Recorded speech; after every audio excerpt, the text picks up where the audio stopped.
يتيما فآوى صدق الله العظيم وصدق رسوله النبي الكريم الأمين إن الله وملائكته يصلون على النبي يا أيها الذين آمنوا صلوا عليه وسلموا تسليما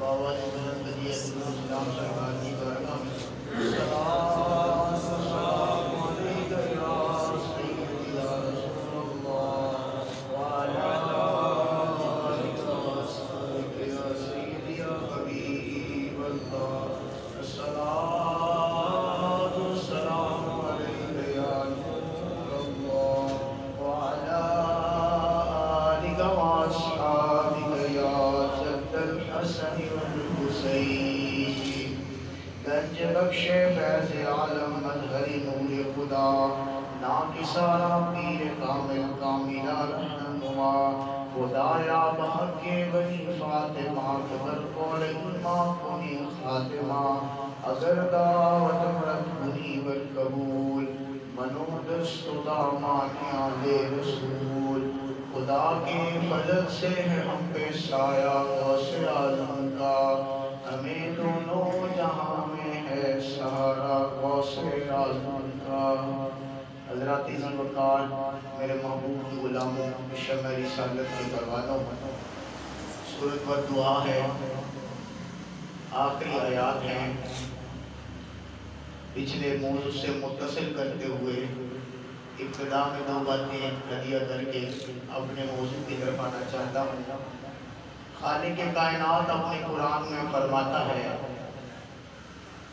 خالق کائنات اپنے قرآن میں فرماتا ہے محبوب سے گفتگو کرتے ہوئے کچھ پیاری باتیں جبریل کے ذریعے نبی پر اتارتا ہے اور اتارتے ہوئے پہلا جملہ کہتا ہے الم یجدک یتیما فآوی اے محبوب ہم نے آپ کو یتیم پایا پھر ہم نے اپنی جگہ عطا فرمائی ہم نے آپ کو یتیم پایا ایک معنی یہ ہے کہ جس کا باپ نہ ہو اس کو یتیم کہتے ہیں تو جس کو یتیم جو ہو اس کی پرورش کرنے کے لیے رب نے کہا میں نے وہ جگہ عطا فرمائی تو پوچھا کہ وہ جگہ کون سی تھی تو فرمایا سب سے پہلے دادا عبد المطلب تھے اس کے بعد سرکار کو ابو طالب علیہ السلام نے 46 سال پالا ایک تفسیر کی ہو گئی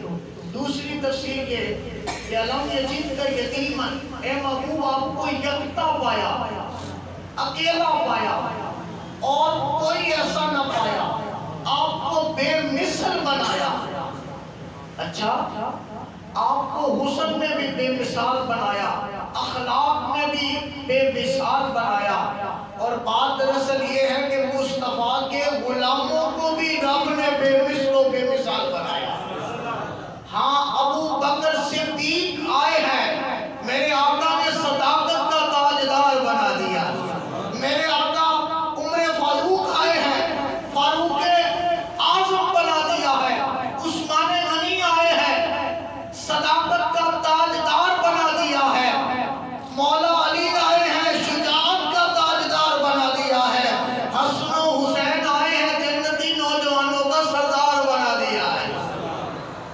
جو میرے محبوب کے پاس آیا اس کو بھی یکتا بناتے گئے محبوب اس میں سے ایک صحابی کی بات کرنے لگا ہوں ان کا نام ابو بکر ہے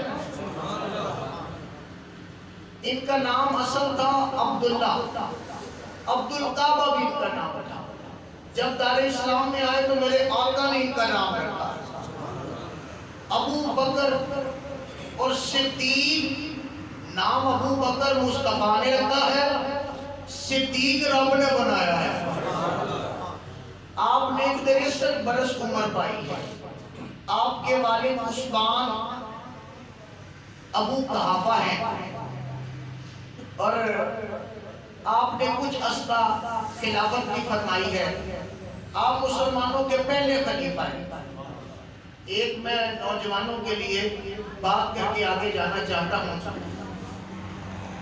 دماغ مست کلندر علی کا پہلا نمبر یہ ہماری بولی نہیں ہے. یہ ہماری بولی نہیں ہے.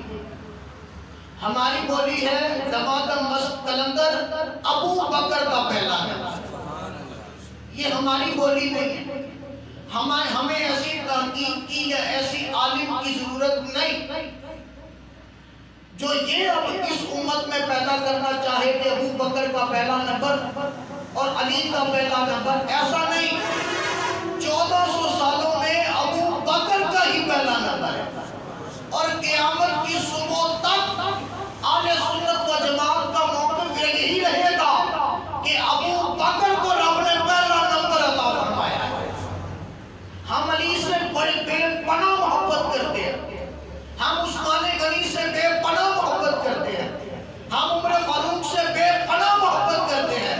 لیکن ابو بکر کا پہلا نمبر ہے. بس جو کوئی جس سے ایسی خوشبو آئے کہ جی علی کا پہلا نمبر ہے, ہم اس کے ساتھ تعلق نہیں رکھتے. ہم اسی کے ساتھ تعلق رکھیں گے جو یہ کہے گا کہ ابو بکر کا پہلا نمبر ہے, کیونکہ یہ عقیدہ مولا علی نے عطا فرمایا ہے. فرمایا مولا کائنات نے جو بندہ مجھے ابو بکر و عمر سے افضل جانے میں اسے 80 کوڑے ماروں گا.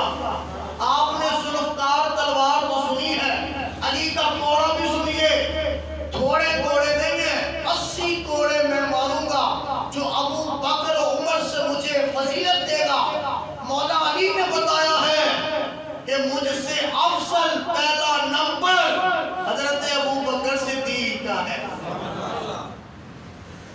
اس لیے یہ یاد رکھیے گا, سید ہو, غیر سید ہو, مفتی ہو, متحقق ہو, تحقیق کرنے والا ہو, شیخ الحدیث ہو, شیخ القرآن ہو, اگر وہ ابو بکر کو پہلے نمبر پہ نہیں مانتا ہمارا اس سے کوئی تعلق نہیں. پر ہمارا کیا رہا, ہمارا اس سے کوئی تعلق نہیں, کیونکہ مولا علی نے جس کو ہمارا امام بنایا ہے ہم نے تو اسی کو ماننا ہے. اور ابو بکر صدیق کو پہلے نمبر پر خلیفہ بنایا گیا ہے. اور مولا کائنات سے پوچھا, آپ تو داماد رسول ہیں, آپ مصطفیٰ کے نفس رسول ہیں, آپ مصطفیٰ کے سب سے زیادہ قریب ہیں, تو خلافت میں تو آپ کا حق زیادہ تھا, آپ کو پہلے نمبر پہ ہونا چاہیے تھا. تو مولا کائنات مسلم کی روایت, مولا کائنات نے فرمایا لوگوں مصطفیٰ نے ہمیں مصلی کے امام کے لیے ابو بکر کو چنا, ہم نے دنیا کے لیے ابو بکر کو چن لیا ہے. اس لیے یہ عقیدہ حضرت مولا کائنات نے عطا فرمایا. واپس آئی حضرت ابو بکر صدیق رضی اللہ تعالیٰ عنہ شام میں سفر کرنے کے لیے بے نیاز خدا کا بے نیاز بندہ اور محبوب سے اتنی محبت کرتا ہے جس کا کوئی حساب و کتاب ہی نہیں ہے. کیسی محبت تھی حضرت ابو بکر صدیق رضی اللہ تعالیٰ عنہ, آپ شام میں سفر کرنے کے لیے گئے تو ایک راہب سے ملاقات ہوئی. اس نے پوچھا آپ سے کہ آپ کہاں سے آئے ہو؟ اس نے کہا میں مکے سے آیا. تو حضرت ابو بکر صدیق سے پوچھا آپ کیا کرنے آئے؟ انہوں نے کہا جی میں تجارت کرنے کے لیے آیا. فرمایا اچھا, میں نے اپنی پرانی کتابوں میں پڑھا ہے کہ ایک شخص ہوگا, وہ نبی علیہ السلام کے اس وقت غلام ہوگا, اس کا نام ابو بکر ہوگا, وہ شام میں سفر کرنے کے لیے آئے گا, تجارت کی غرض سے آئے گا, وہ مسلمانوں کا خلیفہ ہوگا. لیکن اس کی ایک نشانی ہوگی, اس کی ایک نشانی ہوگی, اس کی پیٹ پر تل ہوگا.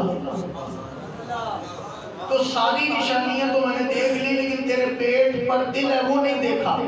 تو حضرت ابو بکر صدیق نے اپنا پیٹ چاک کیا, اس میں دل دیکھا, اطمینان کر لیا اور کہا تو ہی خلیفہ ہوگا. وہ سفر کر کے واپس آئے نا تو ابو جہل رستے میں ملا. اس نے کہا جانتا ہے تیرے نبی نے نبوت کا دعویٰ کیا ہے کہ تیرا نبی آخری نبی ہے. اس نے کہا چپ کر, کہا کس نے ہے؟ کہا تیرے نبی نے کہا ہے. فرمایا جو وہ کہتے ہیں سچ ہی کہا کرتے ہیں. اچھا یار نبی تو جھوٹ نہیں بولتا تو ہم لوگ کیوں جھوٹ بولتے ہیں؟ جس نبی کا کلمہ ہم نے پڑھا ہے وہ تو جھوٹ بولتا ہی نہیں، وہ تو صادق اور امین ہے۔ ہم نے اپنی حالت پر بھی غور کرنا ہے۔ ابو بکر نے کہا میرے آقا نے کہا ہے تو سچ کہا ہے، تو حضرت ابو بکر صدیق نبی پاک علیہ السلام کے پاس چلے گئے، کہا یا رسول اللہ مجھے کوئی دلیل دے کہ آپ نبی بنا کر بھیجے گئے ہیں۔ تو مسکرا کر میرے نبی نے فرمایا، سننا یہ جملہ، میرے نبی نے فرمایا پیٹ کا دل کسی اور کو دکھاتا ہے، دلیلیں مجھ سے مانگ رہا ہے۔ پیٹ کا دل کسی اور کو دکھا کے آیا ہے اور دلیلیں مجھ سے مانگ رہا ہے۔ کہا یا رسول اللہ میں سمجھ گیا کہ آپ آخری نبی بنا کر بھیجے گئے ہیں۔ آگے چلی حضرت ابو بکر صدیق رضی اللہ تعالیٰ عنہ، یارو یہ وہ صدیق اکبر ہے کہ حضرت عمر رضی اللہ تعالیٰ عنہ کہتے ہیں میں ایک بڑیا کے گھر میں روزانہ جاتا اس نیت سے کہ میں وہ بڑیا کیونکہ زیادہ کام نہیں کر سکتی تو میں اس کے گھر کی صفائی کر دوں، لیکن مجھ سے پہلے اس کے گھر کی صفائی کوئی اور کا جاتا تو میں بڑا پریشان ہوا کہ پتہ نہیں کون سا انسان ہے جو مجھ سے پہلے صفائی کر جاتا ہے۔ تو اس بڑیا سے ایک مرتبہ پوچھا اماں جان میرے تو پہلے کون آ جاتا ہے؟ تو حضرت اماں جان کہنے لگی آپ سے پہلے آپ کا خلیفہ رسول ابو بکر صدیق میرے گھر کی صفائی کر جاتے ہیں۔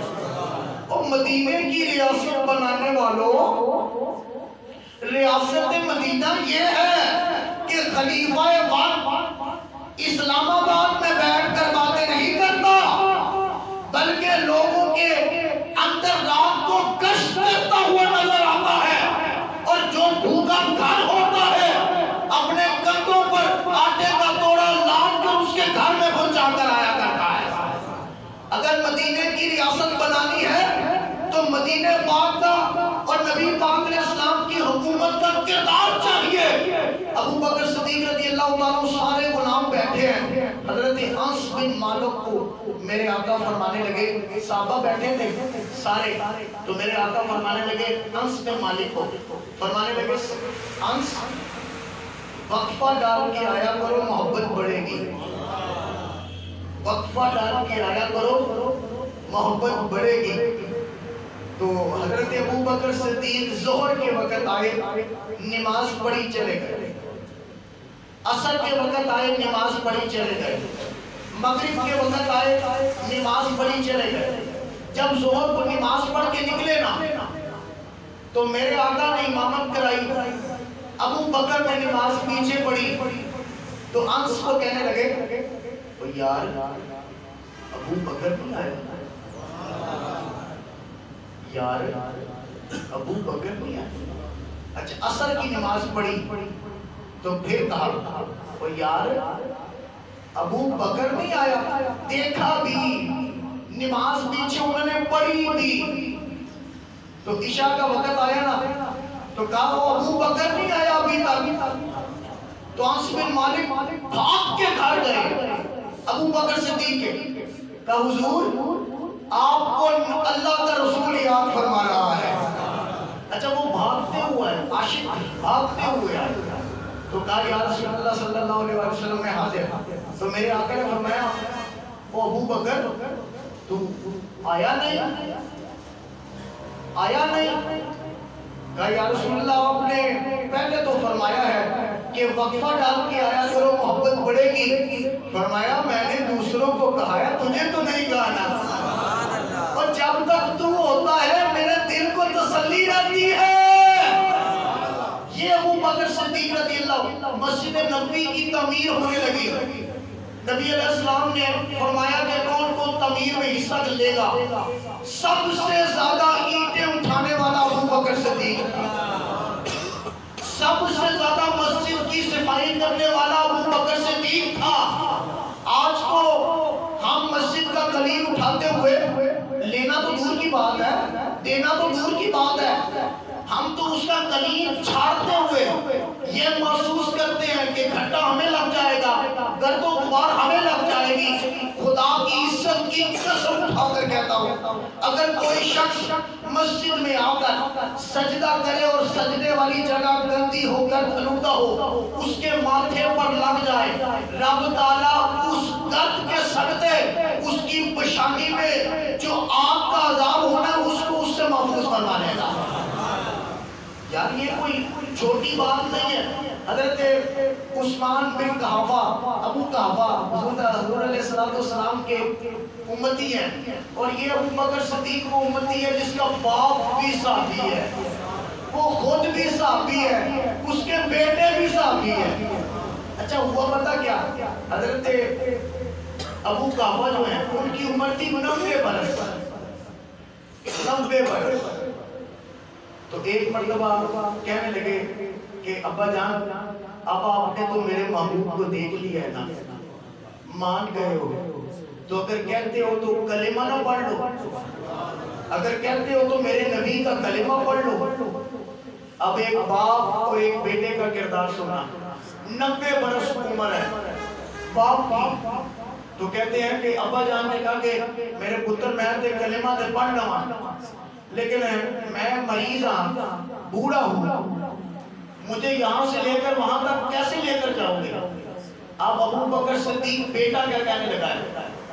کہتا ابا جان یہ کندھے آپ نے کیوں بنائے ہیں؟ اور پیچھے والے بھی بولو سبحان اللہ، یہ کندھے آپ نے کیوں بنائے ہیں؟ ان کندھوں پہ آپ کا بیٹا آپ کو اٹھا لیتا ہے۔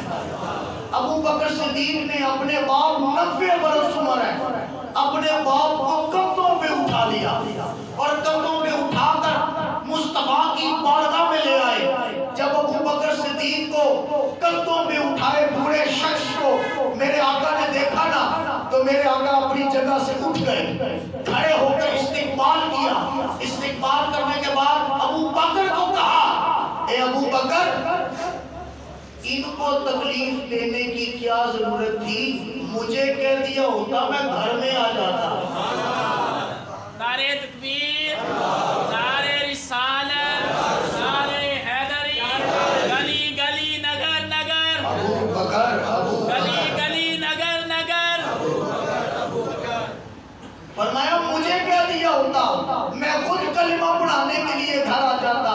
او یارو، اس ریاست مدینہ قائم کرنے والے نے تو اپنے باپ کو کندھوں پہ اٹھا کر نبی کی بارگاہ میں پہنچایا ہے۔ اپنے بیٹے کو ایک مرتبہ بات کرتے کرتے بیٹے نے کہا ابا جان ایک جنگ میں آپ میری تلوار کے نیچے آ گئے، میں نے باپ سمجھ کے چھوڑ دیا آپ کو۔ مسکرا کر فرمانے لگے اگر تو میری تلوار کے نیچے آ جاتا نا میں تیری گردن کاٹ دیتا۔ پوچھا حضور کیوں کاٹ دیتے؟ فرمایا میں تجھے گستاخ رسول سمجھ کے تیری گردن تن سے جدا کر دیتا۔ اور نبی کی دین کی خاطر اپنے بچوں کو قربان کرنا ابو بکر نے سکھایا ہے۔ یہ کیسی بات ہوئی کہ ہم لوگ نبی پاک علیہ السلام کا دین بھی پڑھ لیتے ہیں لیکن جھوٹ بھی ہمارے اندر شامل ہے۔ یہ کیا بات ہوئی کہ نبی پاک علیہ السلام کا کلمہ بھی پڑھ لیا لیکن ہم حق بھی مار لیتے ہیں؟ یارو نبی پاک علیہ السلام نے اس کی تعلیم نہیں عطا فرمائی۔ تعلیم وہ ہے کہ فرمایا کہ صراط مستقیم وہ ہے کہ بندہ اس مسلمان کو دیکھے تو اسے اللہ یاد آ جائے۔ لیکن ہماری ایک ایسی صورت ہے، ہمارے ایسے اعمال ہیں، باتیں بڑی بڑی۔ کسی شخص سے میں نے پوچھا جی آپ یہ بتائیے کہ اس دفعہ مسجد کے لیے ہم نے بات کرنی ہے تو آپ کتنا حصہ ڈالیں گے؟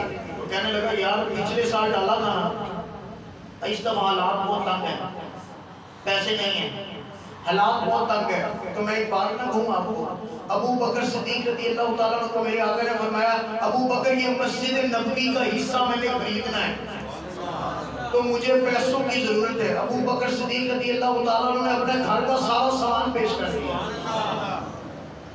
سیدہ طیبہ طاہرہ فاطمہ الزہرا سلام اللہ علیہا کے پاس 40 اونٹ تھے، تو ان کے پاس کوئی مسئلہ پوچھنے کے لیے آیا، اس عورت کے پاس 40 اونٹ تھے، تو اس نے کہا حضور میں زکوٰۃ میں دینا چاہتی ہوں تو میں آپ سے مسئلہ پوچھنے آئی ہوں، میرے پاس 40 اونٹ ہے تو آپ بتائیے کہ کتنی زکوٰۃ لگے گی؟ فرمائے ایک جانور زکوٰۃ کے لیے دے دو۔ تو کہا یہ تیرے لیے ہے. تو اس نے پلٹ کر کہا اگر آپ زکات دو 40 اونٹوں کی تو کتنی دو گی؟ سیدہ زہرا کہنے لگی سارے کے سارے رب کے نام پہ قربان کر دو گے. ان کو کمی ہے. یہ پچھلے دنوں کی بات اور بات ختم کرنے لگا ہوں. میں عقیدہ آپ کو دینے لگا ہوں, اس کو میری طرف توجہ رکھ کے بھرپور کوشش کر کے میری بات کو سمجھیے گا. کچھ دن پہلے میرے پاس ایک بتا ہے کہ نہیں حضور میرے گھر اولاد نہیں ہو رہی تو آپ دعا فرمائیں. تو میں نے کہا اللہ خیر کرے گا یار, اللہ تعالیٰ آپ کو برکتوں والی اولاد عطا فرمائے گا. اگر آپ اولاد ہی لینا چاہتے ہیں تو منت مانگ لیں اللہ تعالیٰ سے کہ یا اللہ جب تو مجھے اولاد دے گا تو میں بیٹا چاہتا ہوں تو میں اس کا نام محمد رکھوں گا, محمد رکھوں گا. تو اس نے کہا کہ ٹھیک ہے میں نیت کر لیتا ہوں. تو کہنے لگا یہ کیوں کہا آپ نے؟ میں نے کہا میں نے اس لیے کہا کہ ایک عورت نبی پاک علیہ السلام کے پاس آئی, اس کے بچے فوت ہو جاتے تھے. تو وہ نبی کے پاس آئی تو نبی علیہ السلام کو کہنے لگے یا رسول اللہ بچہ کوئی بچتا نہیں ہے. اب آپ کو پتہ یہ بیماری کون سی ہے, تو بچہ بچتا نہیں ہے. تو آپ دعا فرماتے. فرمایا اگر تم بیٹا ہی لینا چاہتی ہو اور تم جوان رکھنا چاہتی ہو, صحت مند ہو, مرے نہ, تو اپنے بیٹے کا نام محمد رکھنا. اچھا اللہ نے اسے سال بعد بیٹا عطا فرمایا, اس نے اس کا نام محمد رکھا, اس نے طویل عمر پائی. تو وہ مجھے کہنے لگا کہ حضور میں اس کا نام محمد رکھوں گا. چند دنوں کے بعد آیا میرے پاس ابھی. تو کہنے لگا وہ میں بیٹا تو نہیں ہوا ابھی تک کوئی نہیں ہے. تو میں نے نا کوئی ڈنڈا نہیں لگا ہوتا, اس کے اوپر ہاتھ لگا ہوتا ہے, اور کچھ کرا دے ہوتے ہوتا ہے نا جی, ہاتھ لگیا ہوتا ہے, اونچا ہاتھ بنایا ہوتا ہے, علم لگا ہوتا ہے. تو میں نے کسی نے کہا تو علم اپنے گھر میں لا, علم اپنے گھر میں لا تے وہ تھلے کھلو کے دعا کر بندہ دے گا. اچھا اس نے علم لگا دیا تو نیچے کھڑے ہو کر اس نے دعا کی. وہ چند مہینوں کے بعد اللہ نے بیٹا عطا کر دیا.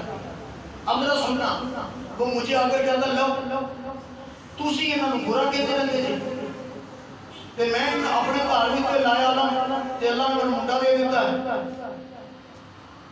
تے تھوڑے دن بعد انہاں دا ہی ہو گیا, انہاں دا ہی ہو گیا. تے پھر میرے کو لایا جب انہاں دا ہو گیا. اب سننا ذرا میری بات, ایک بات بتا, کیا ہندو علی کے صدقے مانگے کیا اللہ اولاد نہیں عطا کرے گا؟ ہندو علی کا وہ اتنی پاک ہستیاں ہیں کہ اگر کوئی غیر مسلم بھی ان کا نام کا وسیلہ دے کر مانگے تو اللہ ان کو بھی نواز دیا کرتا ہے. اس کا یہ مطلب نہیں ہے کہ آپ نے ڈنڈا لگایا ہے تو اللہ نے اولاد دی ہے, بلکہ اللہ نے اس نام کے صدقے اولاد عطا فرمائی ہے. اس لیے بھٹکتے ہوئے خیال کرنا, بھٹکتے ہوئے خیال کرنا, جب بھٹکنے لگو تو میرا یہ جملہ یاد رکھنا, یہ سب کچھ ان کے نام کی برکت سے ملتا ہے. جو بندہ ان کے نام کی برکت کی بات کرے وہی کل بھی سچا تھا اور آج بھی سچا ہے. اس لیے یہ نہ سمجھنا میں سیون گیا مٹی لے کر آیا مجھے شفا مل گئی. میں نے کہا مٹی میں شفا نہیں دی, وہ جو سیون گیا ہے نا اس ہستی کے صدقے اللہ نے شفا دی ہے. یہ میں نے نام پہنا ہے یاقوت, اللہ نے میرے کاروبار میں بڑی برکت دی ہے. میں نے کہا یاقوت پہن کے نہیں دی, بلکہ اللہ نے تیرے کسی عمل کو پسند کیا ہے, تیری رزق میں برکت عطا فرما دی ہے. اچھا ایک بات تو آخری بات اور بات ختم کرنے لگا.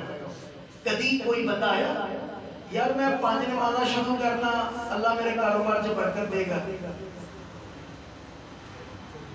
اے مشکل ہے نا, انہوں رہن دے ہو. میں نے منت مانگی ہے اللہ مجھے بیٹا دے, میں داتا صاحب میں 3 دے کے چڑھاؤں گا. میں نے کہا بڑی اچھی بات ہے, تو منت تو یہ ہونی چاہیے تھے کہ میں 30 روزے رکھوں گا. میں نے داتا صاحب میں تالا لگایا ہے, منت مانگ کے تالا لگا دیا. وہ میں تالا ادھر ہی کھولا گا جدوں میری منت پوری ہو جائے گی. انہوں نے نا صفائی کی, سنو ذرا, انہوں نے نا داتا صاحب پوچھتے صفائی کی تھی تے تالے توڑے توڑ دے.